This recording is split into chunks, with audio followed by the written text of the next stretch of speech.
Right, welcome back, everybody. So let's get into U.S. politics now. And U.S. Vice President Kamala Harris has hit the ground running in her pursuit to potentially become America's first black female president. This follows the sudden move by current U.S. President Joe Biden to step aside from the presidential race following concerns within the Democratic Party and its donors that he would be unable to defeat the Republican presidential candidate, the former President Donald Trump. Now, Biden, who intends to serve out the remainder of his term in office, has endorsed Vice President Kamala Harris to take on Trump and encourage his party to unite behind her. So for more on this, we are joined by U.S. foreign policy expert. He's a former U.S. diplomat. At the moment, he's the associate editor for the Daily Maverick. Great pleasure to have Brooks Spector with us here on Morning Live. Brooks, good to have you. Thanks so much for your time.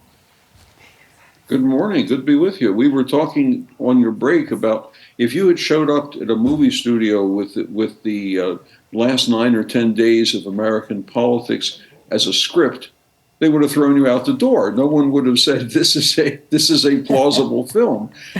Between an attempted assassination, a decision by an incumbent president not to run for re-election, and then the sitting vice president to step forward and largely claim the flag, the banner, the mantle of will-be nominee, all within just a little more than a week is quite extraordinary. Yeah, it is extraordinary. I tell you what, it's just it's something, as you say, that movie scripts are not even dreaming of at this point in time. And you could throw into this the fact that the current president, Joe Biden, is not well. I mean, he's obviously, we know he's got COVID, and there's so much speculation. And I don't want to sit and harp on about speculation, but people are just looking and saying, we haven't seen him. Where is he? We know he's not well, but since the 17th of July, that was the last time anybody saw Joe Biden, the U.S. president. Well, he was under medical advice. He went into isolation because of the COVID infection. And generally speaking, because of that, television cameras aren't poking through the window. But it is clear that he went off to the beach house that they have at Rehoboth Beach, Delaware. He and his wife and I think a few other family members and an advisor or two. And in that period of time, decided, much against his own personal hopes, decided that it was better for himself in terms of personal health, for the party, for the country, perhaps even if you want to talk about it this way, for the world, that he step aside, let the new generation step forward. There is, after all, a gap between president and vice president of 22 years, which is quite a difference, and to allow her to spread out her wings and grab that nomination and run with it. Yeah. What this has done, I think, and I just point this out, this has upended the Republican Party's calculations about how they're going to wage their campaign, because up until that announcement, they had predicated all of their planning on Joe Biden, the old, tired, not entirely with it president who cannot possibly run for office again. And now they have to recalibrate entirely because Donald Trump is now the old man who confuses sentences in contest with a much younger candidate, a woman with energy and vigor, and as your videos are showing, striding forward into the future. Yeah, and running up a set of stairs. That was something that I looked and I giggled at, because people were just petrified when Joe Biden would go down or go upstairs and worry that he's going to fall. But now we've got Kamala Harris, who's running and sprinting up and down those stairs and looking a lot more solid. But jokes aside, but this has done exceptionally well for the Democrats. I know you mentioned that the Republicans obviously looking at this and thinking, oh, now what? What are we going to do now? But really, when you look at the enthusiasm that just suddenly has been injected into this Democrat campaign, we still don't know if she is obviously going to be the presidential nominee, but it certainly looks that way. But what has this done for the Democrats? And I mean, even when we talk about donations and funds, the Republicans thought they had a lot after they heard Trump and also what happened with Trump, the attempted assassination. But this has been even a bigger donation towards the Democrats after the announcement of Joe Biden. Well, just coincidentally, Kamala Harris's longtime mentor in California and personal friend, for that matter, Willie Brown, who was mayor of San Francisco and then a seriously important state legislator, coined the phrase, "Money is the mother's milk of politics." And when you have $80-some million pour into the electronic channels for donations within a day in mostly small contributions, $20, $50, $100, $200 by individuals all across the country, that is an extraordinary outpouring of enthusiasm, interest, and support. Now, the bigger donors who will contribute to the political action committees are starting to come forward as well. And what this means is there's going to be, presumably, an ample war chest to conduct the campaign, especially since it's going to be a foreshortened one, a couple of weeks until the Democratic nominating convention, and then just, 3 months and a bit until the election itself. Everybody has to reconfigure their electoral advertising and so forth. But I think the Republicans have the higher hill to climb because they have to recalibrate their entire campaign about who the opponent is and why he, she, whoever it is now, is going to be the person we have to beat. And some wag has said that when they have the debate in September, assuming they have the debate and assuming that all these things go according to plan, it's going to be subtitled in the newspapers by "The Prosecutor Faces the Felon." That's going to be interesting because let's speak hypothetically and continue that, because a lot of people are asking this conversation.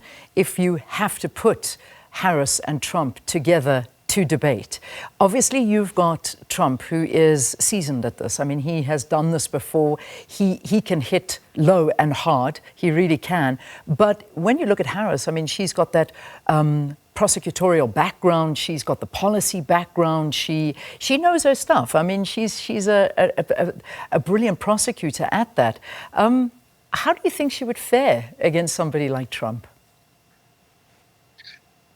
I think that she will set the boundaries on what he is allowed to say or do in the debate. No, Mr. Trump, you can't talk about these things. Let's turn back to your record. No, Mr. Trump, remember your record on this. It will be relentless.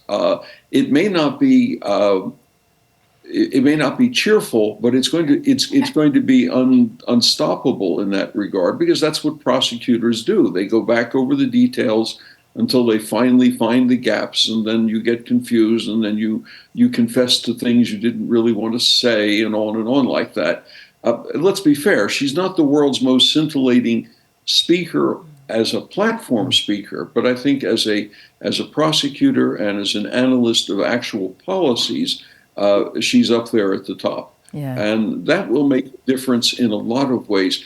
Also, what's going to matter is who does she decide to be her vice presidential candidate, running mate, nominee. And a lot of speculation is, how do you balance this ticket now with a woman of color and Mr. or Ms. X? Help us, give us a couple of candidates. I mean, who would be a front runner? Well, the Democrats, to be fair, have a pretty deep bench in terms of younger, again, the word vigorous comes to mind, political figures who could do this. I mean, and many of them are governors. Governor of Pennsylvania, which is a crucial state for Democrats to win, Josh Shapiro, is very good, well-balanced, well-organized, relentless in his management. Gretchen Whitmer of Michigan, similarly, absolutely perfectly placed in the Midwest to win that swing state. The difficulty there is the country ready for two women as a ticket? That's a question. Elizabeth Warren? No, she's too old at this point, because then we get into the age question. But then, I mean, there are other people. There are several senators, the governor of Kentucky, the governor of North Carolina has been mentioned, Roy Cooper. The senator from Arizona, Mr. Kelly. who was an astronaut and whose wife, if you remember, was a congresswoman and who had been shot in an assassination attempt. And he's smart and interesting and authoritative, and he has that experience. He's the only candidate, presumably in a very long time, who's actually been in space. And so therefore knows technology and the issues of technological change. There's always Governor Newsom of California, but there are some people who say, well, he run. The difficulty there is that theoretically he and Kamala Harris are from the same state. Constitutionally, you can't have both candidates come from the same state, although she could presumably change her state registration. So there are a number of people in the current Biden administration cabinet who might also be considered. So she's not going to have a hard time finding someone. She is in effect spoiled for choice to find someone who meets the attributes of a vice presidential candidate, who doesn't overwhelm the presidential candidate, but who contributes to the spread of knowledge base and authority. Isn't that amazing to have such a deep pool to choose from? And that's sort of a good position they're in.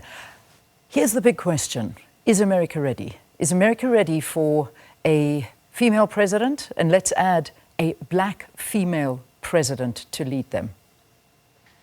Leanne, if you'd asked me that question in 2007, we'd all be shaking our heads saying no. And then you will recall what happened in 2008. Barack Obama won the presidency and then won it convincingly a second time. And he very clearly was not white and self-identified as an African American. And if you flash forward to Hillary Clinton's race for the presidency, Hillary Clinton obviously is female, she won the popular vote. She did not win in the electoral college count of state weights. And that, of course, is how it's decided, but she won the popular vote convincingly. So if that's a sort of a rough measure of acceptability, I think the country is positioned to accept it. Person of color, female, that may be a slightly harder sell for some people, but on the other hand, maybe the country is ready now, given this recent past, and given the fact that when you look at it, I did a little, back of the envelope calculation between Donald Trump and his running mate, J.D. Vance. They have fewer years in government service in total than Kamala Harris does by herself. Amazing. So this is major history that we could be on the verge of. But I mean, let's fast forward to the 19th of August, because that's when the Democratic Party convention is going to be held. And of course, that's when we will see who is voted. So according to, I'm reading an Associated Press tally, Harris had 2,214 delegates that are for her. And that's well beyond the simple majority needed to clinch the nomination. But it still is waiting to be seen what it is that she actually does get. I'm wondering why the Obamas didn't come out and completely endorse her straight up. You saw you saw the Clintons doing that, but the Obamas didn't come out and say, we endorse her, this is who we think should be our candidate. They rather said, we will let the process take its course. There's a certain amount of natural caution in the psychological makeup of Barack Obama, I think, and if you ever read his autobiography or portions of it, that comes through very clearly.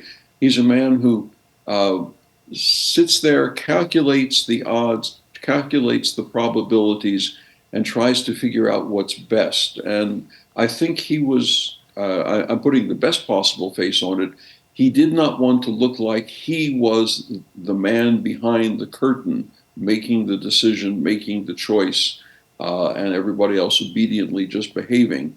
And in that early couple of days, saying, all right, we'll let the process play out. The party has lots of good people.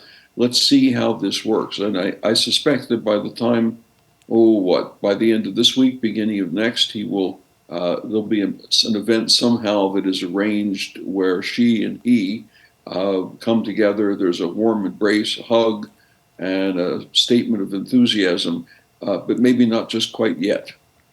My final question to you, and literally I'm going to ask this in 30 seconds because we've got no time. Sure. Has she been a successful deputy president, though? Has she done a good job? Has she stood out for something in particular? Well, the key to her success, if you want to measure it, has been her forceful advocacy of women's reproductive rights and access to abortion and other and contraceptives. And that is a very popular issue with a lot of Americans, not only women, obviously. She's been less successful at somehow shepherding a change in immigration policy, but it's the American version of herding a couple hundred cats. Well, she has to broaden that campaign quite significantly to include a lot more, but no doubt that's in the works at the moment. So nice talking to you, as always. Brooks Spector, Associate Editor at the Daily Maverick, speaking to us about US President Joe Biden's announcement that he is to step aside from the presidential race, his nominee and the person he's endorsing, his deputy, Kamala Harris.